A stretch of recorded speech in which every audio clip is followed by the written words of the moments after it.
आज हम लिपि के बारे में जानते हैं कि लिपि क्या होती है, लिपि का स्वरूप क्या होता है, लिपि किसे कहते हैं और लिपि का हमारे जीवन में, हमारे शास्त्रीय जीवन में क्या-क्या उपयोगिता है। लिपि लिपि शब्द की निष्पत्ति लिप धातु से इक प्रत्यय और ङीप प्रत्यय होकर होता है। आपने देखा होगा कि संस्कृत में जितने भी शब्द हैं, उन सभी शब्दों के अर्थ का निर्धारण उस शब्द की प्रकृति और उस शब्द के प्रत्यय पे निर्भर करता है। तो यहाँ पर भी जो लिपि शब्द है, वह लिप धातु से इक और ङीप प्रत्यय के संयोग से बनता है। लिपि किसे कहते हैं, तो वो हम जानते हैं कि लिपिर नाम वर्ण प्रतीकम अक्षर प्रतीकम हुआ। लिपि किसे कहते हैं, तो वह कोई वर्ण प्रतीक हो, वर्ण का चिन्ह हो अथवा कोई अक्षर प्रतीक हो, ऐसे कोई आकृति विशेष जो किसी अर्थ का बोध करा रही हो, वह लिपि कहलाती है। लिपि शब्द के लिए कई सारे कोशों में अलग-अलग शब्दों का उल्लेख किया जाता है, जैसे कि लिखित वर्णम, लिखित वर्णम, लिखितम, अक्षर संस्थानम, लिपि। लिपि के लिए लिपि शब्द भी प्रयोग होता है, जो कि अमरकोश में किया गया है। लिपि के लिए लिखनम और अक्षर विन्यास, ये अमरकोश की टीका में प्रयोग मिलता है। शब्द रत्नावली नामक कोश में लिपि के लिए लिपिका शब्द का प्रयोग किया गया है। इसी के साथ साथ जो जटाधर नाम का कोश है, उसमें लिपि के लिए अक्षर रचना का प्रयोग किया गया।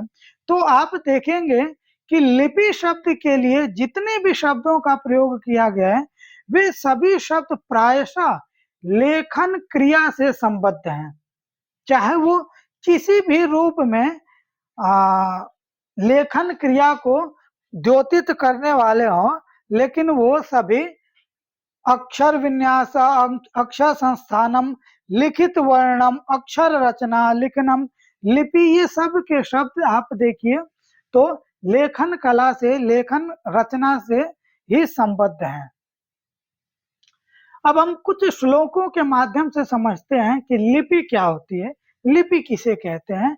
तो लिखिताक्षर विन्यासे लिपिर लिपिर उभे स्त्रियौ, लिखिताक्षर विन्यासे, जो लिखित अक्षर का विन्यास है, जो आकृति है, वह लिपि और लिपि दोनों नाम से जानी जाती है, जो कि स्त्रीलिंग में व्यवहृत होती है। स्यात् संदेश हरो दूतो द्वितीयम तद्भाव कर्मणि, ठीक है।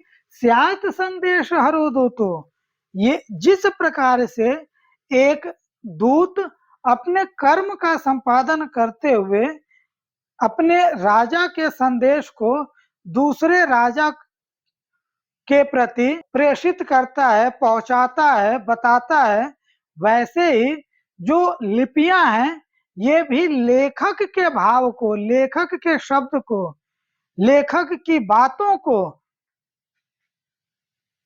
पाठक तक पहुंचाती हैं। पाठक जो भी भविष्य में उसके पाठक रहते हैं, होते हैं, उन तक वो जो लिपियां हैं, वो लेखक के भाव को पाठक तक पहुंचाती हैं। अभिव्यक्तो विचाराणाम उपायाः बहवो मता, बताते हैं कि जो हमारे विचार होते हैं, जो हमारे भाव होते हैं, उनको अभिव्यक्त करने के लिए तो हमारे पास बहुत सारे साधन हैं। जैसे मैं अभी बोल रहा हूँ, जैसे मैं इशारे से बुलाऊं, या फिर मैं कोई आवाज करूं, या फिर और भी बहुत सारे साधन हो सकते हैं, जिनसे कि हमारे भावों की, हमारे विचारों की अभिव्यक्ति हो सकती है। तेभ्यः स्थायित्वम आदातु लिप्यन्वेषो महत्तमः, कहते हैं कि तेभ्य स्थायित्वम आदातुम, अर्थात ये जितने भी हमारे पास भावों की अभिव्यक्ति के लिए उपाय हैं, उन सभी उपायों में भी ऐसा कोई उपाय जो हमारे विचारों को स्थायित्व प्रदान करे, चिरकाल तक एक परंपरा से दो परंपरा तक पहुंचाए, उस प्रकार का जो साधन है, जो उपाय है, वह लिपि है। और इस प्रकार का जो लिपि नामक अन्वेषण है, लिपि का अन्वेषण जो किया गया है, वह महानतम कार्य है, ऐसा आचार्यों का कहना है। आप देखेंगे कि जैसे आप कभी भी किसी से कोई बात करते हैं, तो जब तक बात करते हैं तब तक उन तक आपके विचार, आपके भाव संग्रहित रहते हैं, लेकिन कुछ काल पश्चात वो नष्ट हो जाते हैं। जितने भी शब्द बोले जाते हैं, प्रथम अक्षर के बाद दूसरा जैसे ही अक्षर आता है, प्रथम अक्षर नष्ट हो जाता है। ये दर्शन का, ये व्याकरण का सिद्धांत है। लेकिन यदि उन्हीं शब्दों को, उन्हीं अक्षरों को एक आकृति विशेष में ग्रथित कर दिया जाता है, तो वही शब्द, वही अक्षर चिरकाल तक हमें, हमारे व्यवहार में आते रहते हैं। जैसे 5वीं शताब्दी ईसा पूर्व में पाणिनि द्वारा लिखित जो अष्टाध्यायी है, या फिर धातु पाठ है, या फिर ऐसे बहुत सारे ग्रंथ हैं, आज से लगभग 2600 साल पहले, आज से लगभग 2500 साल पहले पाणिनि ने उस ग्रंथ का लेखन किया। यदि उन्होंने भी केवल वाचन किया होता, तो शायद वो पाणिनि का जो अष्टाध्यायी ग्रंथ है, वो नष्ट हो गया होता, या फिर उसमें अनेकों प्रकार की विकृतियां आ गई होती। लेकिन हमें जो अष्टाध्यायी ग्रंथ प्राप्त होता है, वह पूर्ण प्राप्त होता है, वह प्रक्षिप्त प्राप्त नहीं होता है, बल्कि वो पूर्ण है, स्पष्ट है और सही है, समुचित पाठ है। तो पाणिनि ने जो लेखन कार्य किया, जो अपने शब्दों को, अपने भावों को एक आकृति प्रदान की, वो आकृति ही हमें आजकल देखने को, पढ़ने को मिलती है। यदि उनको लिपि के रूप में रूपांतरित नहीं किया गया होता, तो हमें लगता है कि जिस प्रकार से वेदों की इतनी सारी शाखाएं नष्ट हो गई, 1131 शाखाओं का हमें उल्लेख मिलता है, लेकिन उनमें से लगभग हमारे पास अधिक से अधिक 12-13 शाखाएं प्राप्त हो रही हैं। अब जो हमारी भारतीय ज्ञान परंपरा के जो मूल में स्थित है वेद, उनकी 1131 शाखाओं में से लगभग 1117, 1118, 1119 शाखाएं नष्ट हो चुकी हैं। यदि वो शाखाएं, वो ज्ञान अभी भी हमें प्राप्त होता, तो सोचिए आज हमारा भारत किस स्थान को, किस गौरव को प्राप्त हुआ होता। तो यहाँ पर आप देखेंगे कि हमारे पास बहुत सारे विचारों को अभिव्यक्त करने के लिए उपाय हैं, लेकिन उनमें से जो लिपि है, वही हमारे विचारों को स्थायित्व प्रदान कर सकती है। ध्वन्यात्मिका चया भाषा सद्य एव विलीयते अतो तदक्षरम रूपम लिपि रूपेण निश्चितम। कहते हैं कि जो ध्वनि रूप में हमारी भाषा है, हमारे शब्द हैं, वो तो सद्य एव विलीयते, वो सद्य तुरंत नष्ट हो जाते हैं। जो भी हम बोलते हैं वो तुरंत नष्ट हो जाते हैं। अतः इसीलिए तद अक्षरम रूपम, इसीलिए उस ध्वनि को, उस शब्द को, उस विचार को अक्षर रूप में निरूपित करने के लिए, अक्षर रूप में परिणत करने के लिए लिपि रूपेण निश्चितम, लिपि के रूप में निबद्ध किया गया, लिपि के रूप में निश्चित आकृति दी गई, जिससे कि वो भाव, वो ध्वनि चिरकाल तक जीवित रहे। इसी प्रकार से एक जगह उल्लेख मिलता है कि ये जो भारतवर्ष में या फिर पूरे विश्व में इतनी अधिक लिपियां मिलती हैं, उसका कारण क्या है? क्योंकि यदि कोई एक लिपि भी हो तो उस लिपि से हम अपने भावों को स्थायित्व प्रदान कर सकते हैं, अपने विचारों को स्थायित्व प्रदान कर सकते हैं। लेकिन इतनी अधिक लिपियां होने की आवश्यकता क्या है? तो उसके लिए कहते हैं कि देश काला समानत्वात् तद्रूपे स्वसमानता जाताक्षर लिपौ नूनम देश कालादिभेदता। कहते हैं कि देश और काल के समान न होने से, एक समान न होने से, मतलब देश भी भिन्न है और काल भी भिन्न है, इसलिए लिपियों में असमानता, लिपियों में विविधता देखने को मिलती है। जाताक्षर लिपौ नूनम देश कालादि भेदता। ये जितनी भी लिपियां, जितनी भी वर्ण आकृतियां हमें प्राप्त होती हैं, वो सभी देश और काल के वैविध्य होने के कारण प्राप्त होती हैं। जैसे कि आप इसे ऐसे समझिए कि अद्यतन काल में जम्मू कश्मीर में भी देवनागरी लिपि का अधिक से अधिक प्रयोग हो रहा है। देवनागरी लिपि का व्यवहार अधिक से अधिक प्रचलन में है। लेकिन प्राचीन काल में उसी जम्मू कश्मीर में सबसे अधिक लिपि जो प्रचलित थी वो शारदा लिपि थी। वस्तुतः शारदा लिपि की उत्पत्ति का जो देश है, जो स्थान है, वो जम्मू कश्मीर ही है। लेकिन अद्यतन काल में आप देखेंगे कि जम्मू कश्मीर में देवनागरी लिपि का प्रयोग हो रहा है। तो स्थान तो वही है, लेकिन काल भेद है। आज से लगभग 1300-1400 साल पहले उसी जम्मू कश्मीर में शारदा लिपि का आविर्भाव हुआ था। लेकिन अब 1400 साल बाद, 1300 साल बाद उसी जम्मू कश्मीर में अब देवनागरी लिपि का प्रयोग हो रहा है। तो देश वही है, लेकिन काल बदल रहा है, इसलिए वहां पे एक लिपि के बाद दूसरी लिपि ने स्थान ग्रहण कर लिया। इसी प्रकार से काल तो एक ही हो, लेकिन यदि देश भिन्न भिन्न हो तो फिर अनेकों लिपियां देखने को मिलेंगी। जैसे कि अद्यतन काल में ही आप देखिए तो जो दिल्ली का क्षेत्र है या फिर जो उत्तर भारत का क्षेत्र है, वहां पे अधिकतर स्थानों पे देवनागरी लिपि का प्रयोग हो रहा है। लेकिन आप देखेंगे कि गुजरात में गुजराती लिपि का प्रयोग हो रहा है। आप देखेंगे कि पंजाब में गुरुमुखी लिपि का प्रयोग हो रहा है। आप देखेंगे कि जो दक्षिण भारत का क्षेत्र है, वहाँ पे किसी प्रदेश में कन्नड़ लिपि का, किसी प्रदेश में मलयालम लिपि का, किसी प्रदेश में तेलुगु लिपि का, किसी प्रदेश में तमिल लिपि का, किसी प्रदेश में ग्रंथ लिपि का, इस प्रकार से प्रयोग हो रहा है। तो काल तो यही है, लेकिन अन्य अन्य स्थानों पे, अन्य अन्य देश में अलग अलग लिपियों का प्रयोग हो रहा है। तो लेखक के कहने का आशय यह है कि भारत में लिपियों की ये जो वैविध्यता है, उसके पीछे समय और देश मुख्य रूप से कारण है। भिन्न भिन्न देश में भिन्न भिन्न काल पे अन्य अन्य लिपियों का व्यवहार होता रहा है, प्रयोग होता रहा है।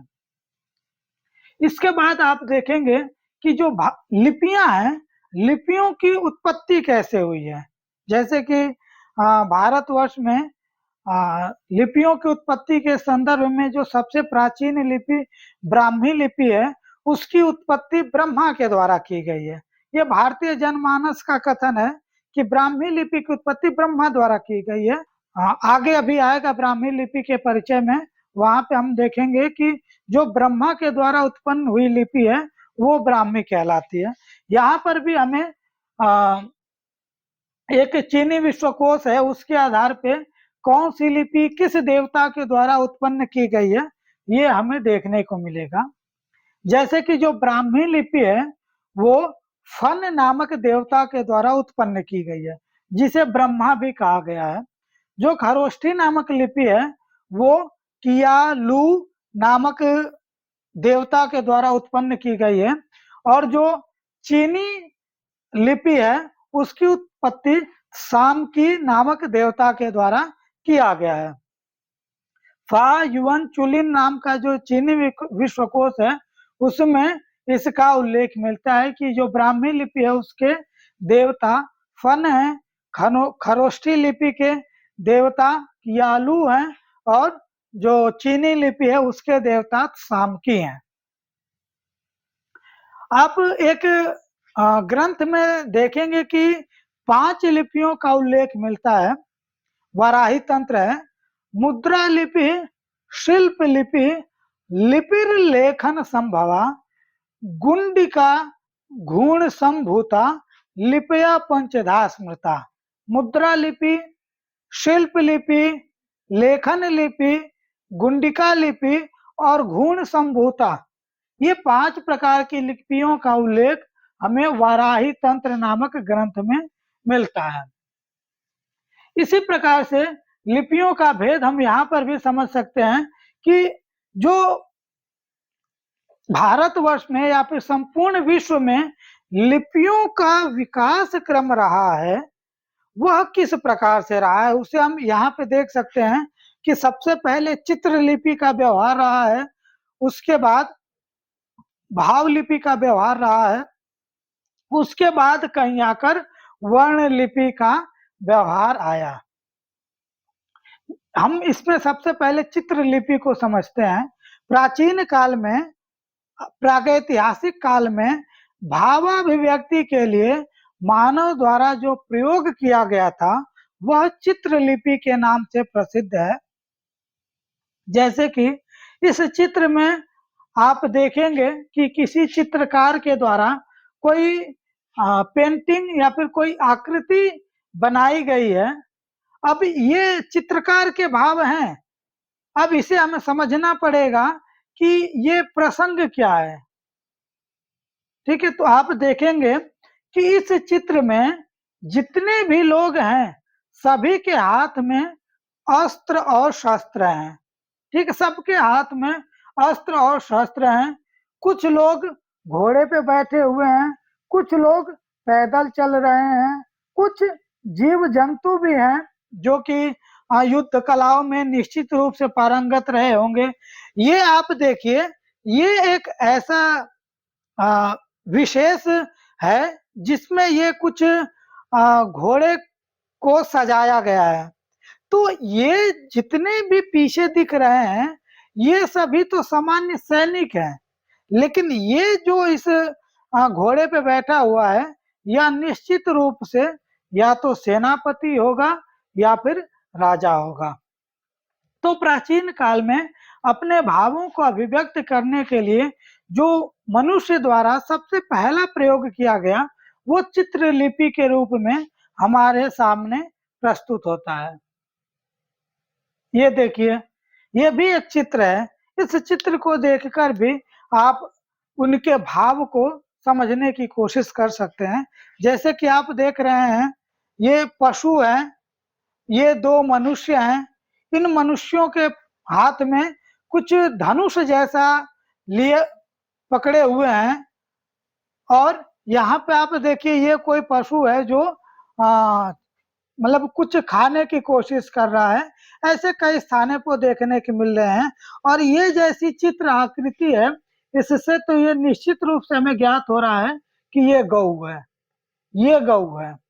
तो ये जो संदर्भ है, ये जो चित्र है, ये देखकर हम समझ पा रहे हैं कि प्राचीन काल में जैसे मनुष्य पशुओं को जंगल में चराने के लिए ले जाते थे तो हिंसक पशुओं से उनकी रक्षा के लिए अपने पास कुछ अस्त्र शस्त्र भी रखते थे ताकि यदि कोई हिंसक पशु हमला करे तो उससे बचने के लिए हम उस पे कुछ प्रहार कर सकें जिससे कि वो डर कर भाग जाए और मैं और हमारे जो पशु हैं वो सुरक्षित रहें।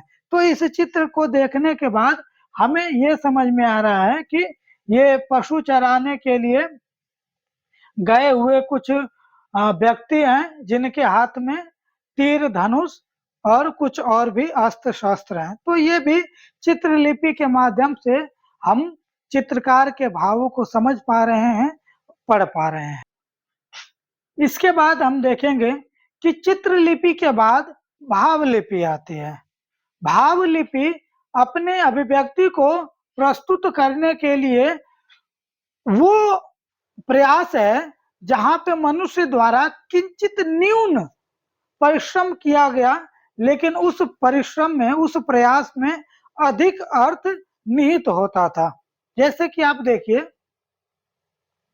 यहाँ पे आरेख के माध्यम से व्यक्ति, जो चित्रकार है, वो अपने भावों को व्यक्त करना चाह रहा है। यहाँ पे दो ग्रुप हैं जो या तो बैठकर किसी विषय पे वार्तालाप कर रहे हैं, या फिर ये दो ग्रुप ऐसे हैं जो कोई सांस्कृतिक कार्यक्रम अथवा नृत्य कर रहे हैं। इसे हम देखकर समझ पा रहे हैं। इसका एक और व्यवहारिक आप प्रयोग देख सकते हैं, जैसे कि यदि हम सूर्य की आकृति बनाते हैं, जैसे कि ये देखिए,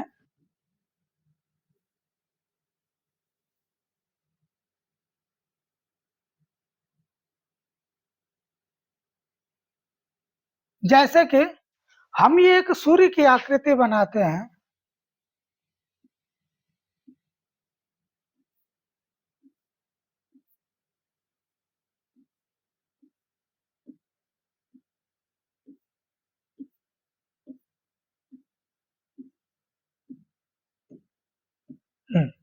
ये सूर्य की आकृति से मान लीजिए आप। अब ये आकृति किस काल का, किस समय के सूर्य का बोधक है? प्रातः काल के, मध्याह्न काल के, अथवा सायं काल के, या फिर जिस समय सूर्योदय हो रहा है उस समय, किस काल के सूर्य का ये बोधक है? वस्तुतः ये जो भावलिपि है, ये भावलिपि कम परिश्रम में अधिक अर्थ को बताने वाली होती है। जैसे कि ये जो आकृति आप देख रहे हैं, इस आकृति में जो सूर्य है, यह किसी भी समय के सूर्य का बोधक हो सकता है। किसी भी समय के सूर्य का बोधक हो सकता है। ये आकृति, ये आरेख मात्र है, सूर्य का बोध कराने वाला है, सूर्य के किसी समय का बोध कराने वाला नहीं है। इससे आप किसी भी समय के सूर्य का ग्रहण कर सकते हैं। लेकिन यहीं पे यदि ये चित्रलिपि में सूर्य का प्रयोग किया गया होगा, तो फिर यदि सूर्य का जो वर्ण है, सूर्य का जो रंग है, यदि वो केसरिया रंग का होगा, तो इसका मतलब यह है कि वो या तो प्रातःकालीन सूर्य है या फिर सायंकालीन सूर्य है। फिर जैसे जैसे दिन बढ़ता जाता है प्रातः काल में, वैसे वैसे सूर्य का रंग धीरे धीरे लाइट होता जाता है, और जैसे ही मध्याह्न काल में पहुंचता है सूर्य, वैसे ही बहुत अधिक चमकने लगता है। उस समय उसका जो वो केसरिया रंग था वो बिल्कुल खत्म हो चुका होता है, उसमें थोड़ा थोड़ा केसरिया रंग होता है और अधिक से अधिक सफेद वर्ण या फिर धवल वर्ण होता है। तो ऐसे ही जब आप मध्याह्न के बाद शाम की ओर अग्रसर होंगे, तो वहां पे भी अलग अलग काल में सूर्य का अलग अलग वर्ण होता है। तो यदि चित्रलिपि में हम देखेंगे, तो प्रातः काल के सूर्य के लिए अलग बनाना पड़ेगा चित्र, मध्याह्न काल के सूर्य के लिए अलग चित्र बनाना पड़ेगा, ऐसे ही शाम के सूर्य के लिए अलग चित्र बनाना पड़ेगा। ऐसे ही और भी डायमेंशन हो सकते हैं जहाँ पे सूर्य को बनाने की आवश्यकता पड़ सकती है। ऐसे अलग अन्य भी समय हो सकता है जिसमें सूर्य को बनाने की आवश्यकता पड़ सकती है। तो चित्रलिपि में अलग अलग सूर्य को दिखाने के लिए अलग अलग चित्र बनाना पड़ेगा। लेकिन भावलिपि में एक ही चित्र के बनाने से हम देखते हैं, हम समझते हैं कि हर समय के प्रातःकालीन, मध्यकालीन, सायंकालीन सभी काल के सूर्य का हमें बोध हो जाता है इस आरेख मात्र से, इस भावलिपि से। इसलिए जो भावलिपि है वो बहुत सारे अर्थों को अपने में सन्निहित किए हुए, ग्रथित किए हुए, कम प्रयास में भाव को अभिव्यक्त करती है। ये 35,000 साल प्राचीन हाथी का एक आरेख मिलता है, चित्र मिलता है, जो एक वेबसाइट से लिया था। फिर हम देखते हैं वर्ण लिपि। भावाभिव्यंजन के लिए प्रबुद्ध मानव द्वारा किया गया प्रयोग। अब देखिए, जैसे कि ये देवनागरी लिपि में लिखा हुआ एक संस्कृत ग्रंथ है, इसे आप स्पष्ट रूप से पढ़ सकते हैं। ओम नमः सामवेदाय ओम हरि ओम इत्येतत् अक्षरम उद्गीतम उपासितो करके आप इस संपूर्ण लिपि को, संपूर्ण ग्रंथ को पढ़ सकते हैं। अब यहाँ पे जो मनुष्य द्वारा किया गया प्रयोग है, ये स्पष्ट है। यहाँ पे आपको अधिक चिंतन करने की आवश्यकता नहीं है, बल्कि शब्द पढ़िए, शब्द का अर्थ जानिए और फिर आप लेखक के भाव को समझ जाएंगे। ठीक है, यहाँ पे किसी भी चित्र के माध्यम से भाव को अभिव्यक्त नहीं किया जा रहा है, बल्कि स्पष्ट ध्वनि के द्वारा, स्पष्ट वर्ण के द्वारा अपने भावों को अभिव्यक्त किया जा रहा है लेखक के द्वारा। तो ये भावाभिव्यंजन के लिए प्रबुद्ध मानव द्वारा किया गया सबसे सफल प्रयोग है, प्रयास है। अब यहाँ पे देखेंगे कि सबसे पहले चित्रलिपि का प्रयोग हुआ, उसके बाद भावलिपि का प्रयोग हुआ, उसके बाद वर्णलिपि का प्रयोग हुआ। तो हम इसे लिपि का विकास क्रम भी कह सकते हैं।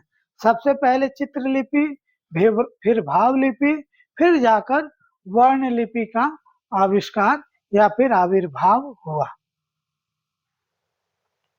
अब यहाँ पे हम देखेंगे कि लेखन की दृष्टि से भी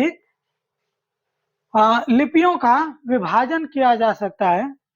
ठीक है, लेखन दिशा की दृष्टि से भी, जैसे कि जो लिपि बाएं से दाएं लिखी जाती है, वो लिपि जैसे कि ब्राह्मी है, जैसे कि देवनागरी है, जैसे कि शारदा है, जैसे कि ग्रंथ है, जैसे कि तमिल है, ऐसे अधिकतर सारी लिपियां बाएं से दाईं ओर लिखी जाने वाली हैं। फिर दाएं से बाईं ओर लिखी जाने वाली भी कुछ लिपियां मिलती हैं, जैसे कि अरबी है, उर्दू है, फारसी है, ऐसी बहुत सारी लिपियां मिलती हैं जो दाएं से बाएं की ओर लिखी जाती हैं। और एक लिपि ऐसी भी है जो ऊपर से नीचे की ओर लिखी जाती है, जैसे कि चीनी लिपि। चीनी लिपि आपने देखा होगा, ऊपर से नीचे की ओर लिखी जाती है, और चीनी लिपि वस्तुतः चित्रलिपि का प्रयोग है। जो चीनी लिपि है, चीनी लिपि में एक एक शब्द के लिए एक एक आकृति, एक एक चित्र होता है, इसलिए जो चीनी लिपि है वो चित्रलिपि है, ऐसा हम मान सकते हैं।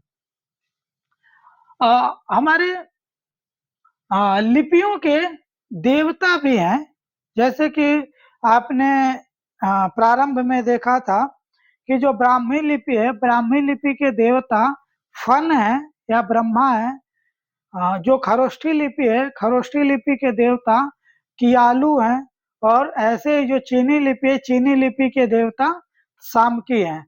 वैसे ही अन्य देशों में जो प्रसिद्ध और प्रमुख लिपियां हैं, उन लिपियों के कौन कौन देवता हैं यहाँ पे हम देख सकते हैं। मेसोपोटामिया में जो कीलाकार नाम की लिपि है, उसके देवता नेबू माने जाते हैं, और उसका समय ईसा पूर्व की 25वीं शताब्दी है। मिस्र में जो लिपि पाई गई है वो हीरोग्लिप्स है, उसके देवता ठोथ हैं, और इसका समय 28वीं शताब्दी ईसा पूर्व है। चीन में जो चीनी लिपि है, उस चीनी लिपि के देवता वेन चांग, यहाँ पे वेन चांग का उल्लेख किया गया है, लेकिन पीछे मैंने जो एक चीनी विश्वकोश का संदर्भ देते हुए देवता से चीनी लिपि की उत्पत्ति की बात की थी, तो वहां पे चीनी लिपि के जनक सामकी हैं, यहाँ पे वेन चांग का उल्लेख मिल रहा है। ईसा पूर्व की 8वीं 18वीं शताब्दी, भारत में ब्राह्मी लिपि का जो प्रयोग होता रहा है, उसके देवता ब्रह्मा है। इसी प्रकार से अन्य भी लिपियां हैं जिनके देवता और उनका जो प्रयोग काल रहा है उसे आप देख सकते हैं। इसी प्रकार से लिपियों के जो प्रथम पाठक हैं उनको भी यहाँ पे आप देख सकते हैं। मिस्र हीरोग्लिफ्स शैम्पोलिया। हम विशेष रूप से ब्राह्मी लिपि को देखते हैं। भारत की प्रसिद्ध लिपि ब्राह्मी है, जिसके प्रथम पाठक जेम्स प्रिंसप हैं, जो कि 1837 में पढ़ा गया है। वस्तुतः हमें जो पांडुलिपि से संबंधित अभिलेख से संबंधित ग्रंथ हैं, उनमें देखने को मिलता है कि भारत के ऐसे कई सारे विद्वान हैं जिन्होंने जेम्स प्रिंसप से पहले ब्राह्मी लिपि को पढ़ने का प्रयास किया और वो सफल भी रहे। उन्होंने कई स्थानों पे, जैसे कि एक उल्लेख मिलता है राधाकांत शर्मा जी का, जो कि दिल्ली में रहते हुए दिल्ली की 2-3 शिलालेखों का पाठन किया था, जो कि ब्राह्मी लिपि में ही थी। और राधाकांत शर्मा लगभग 1752 के आसपास उनका समय प्राप्त होता है। तो राधाकांत शर्मा जेम्स प्रिंसप से पहले ब्राह्मी लिपि का पाठन किए थे। अब इसमें हो सकता है इतिहास का जो भी विच्छेद रहा हो या फिर जो भी उसमें अंतराल रहा हो, उसके कारण राधाकांत का नाम नहीं आ पाता है। पुनरअपि जो अभी हमारे पास साक्ष्य हैं, उनके आधार पे भारत की ब्राह्मी लिपि के जो प्रथम पाठक हैं वो जेम्स प्रिंसप हैं। अन्य भी लिपियों के प्रथम पाठक को आप देख सकते हैं। ये जो 2 पेज आप देख रहे हैं इसमें, ये मैंने डॉक्टर उत्तम सिंह जी द्वारा लिखित जो भारतीय पुरालिपि मंजूषा नाम का ग्रंथ है, उससे मैंने लिया है। उनके प्रति मैं कृतज्ञता ज्ञापित करता हूँ। फिर आप देखेंगे कि प्राचीन काल में किस प्रकार से अभिलेखों का निर्माण होता था, उसका ये व्यावहारिक स्वरूप है। ये व्यावहारिक रूप है, जैसे कि एक व्यक्ति विशेष हैं, वो दिखा रहे हैं कि मतलब क्या लिखना है, और एक लिपिकार हैं जो यहाँ पे उत्कीर्ण कर रहे हैं अक्षरों को। आप देखेंगे यहाँ पे इयम धम्म लिपि करके लिखा हुआ है, जो कि सम्राट अशोक की सबसे प्रसिद्ध शिलालेख का ये अंश है, ये भाग है। ये प्राचीन काल में अभिलेखों का, शिलालेखों का निर्माण कैसे किया जाता था, उसका एआई के माध्यम से बनाया हुआ एक प्रकार से ये फलक है। इसे आप देखकर समझ सकते हैं कि प्राचीन काल में शिलालेखों का, अभिलेखों का निर्माण कैसे किया जाता था।